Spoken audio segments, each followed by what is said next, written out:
Short sale timeline. Objectives.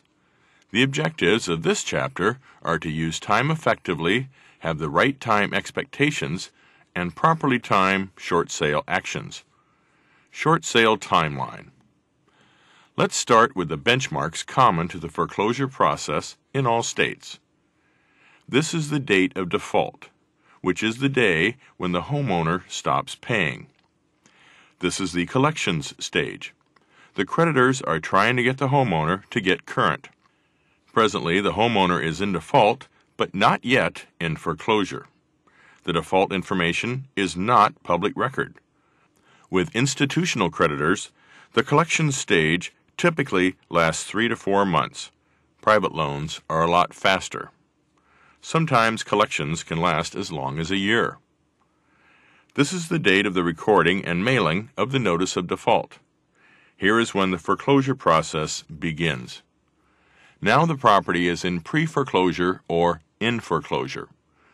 The information is public record.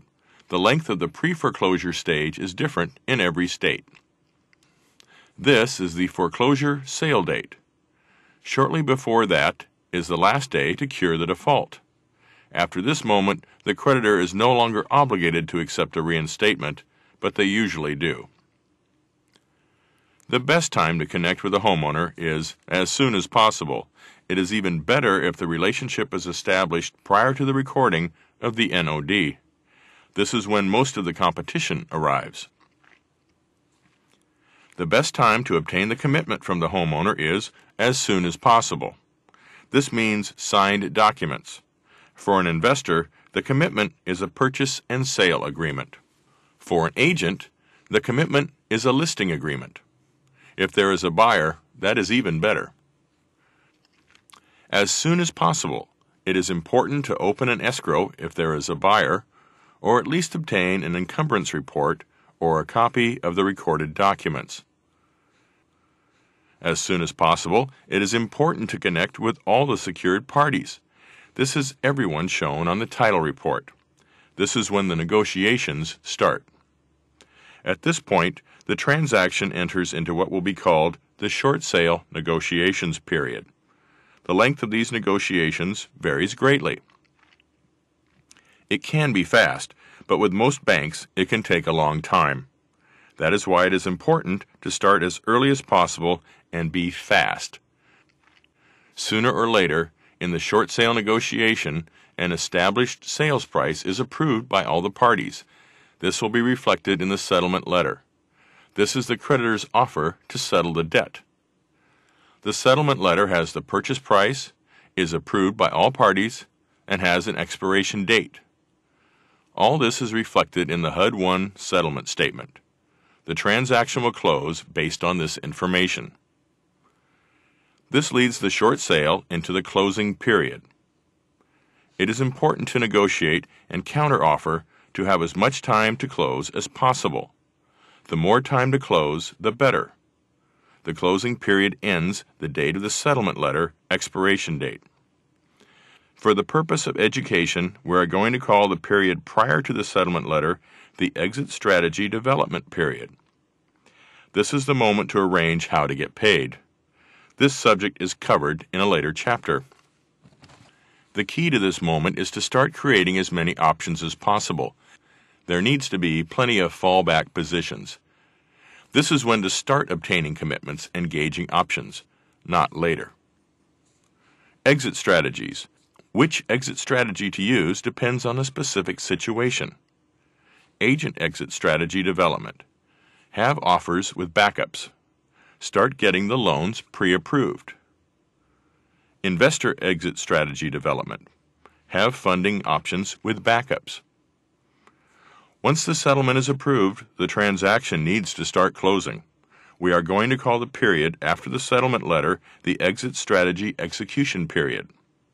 This is the time to close and get paid, not the time to start looking for buyers. Close with the most appropriate exit strategy. Have backups. It is very important to close as soon as possible. At the latest, the closing should be at least a few days prior to the expiration of the creditor's offer. Closing. A closing has three events: signing, recording, and funding. Signing is when the transaction parties arrive to an agreement and sign the documents.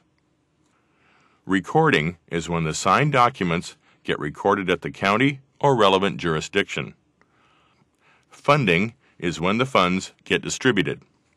This is when the creditors settling the debt on a short sale get paid. Closings are sequential.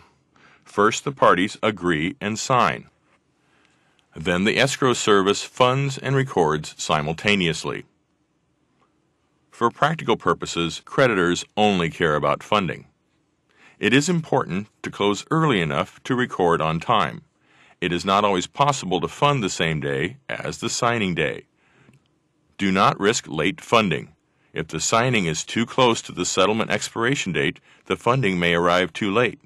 Late funding will void the transaction. Time is of the essence. In short sale, time is not to be underestimated. If time is running out, negotiate an extension. It is better to have more time than to rush. It is not hard to obtain a 30-day extension. An extension is nothing more than a postponement of foreclosure sale. Postponement lengths vary. Ask for as much time as possible. Creditors postpone all the time. Windows of opportunity. As early as possible is the best window of opportunity. The earlier the better. More time means more chances of closing. The later the short sale starts, the lower the chance of success. The later, the worse. Many property owners wait until the last few weeks or days before taking action. That comes with the territory. Review. Short sales are time-driven transactions. Start as early as possible. Always do things ASAP. The more available time, the higher the success chance. Always ask for more time. Develop exit strategies during negotiation. Execute exit strategies ASAP. Ask for more time if needed.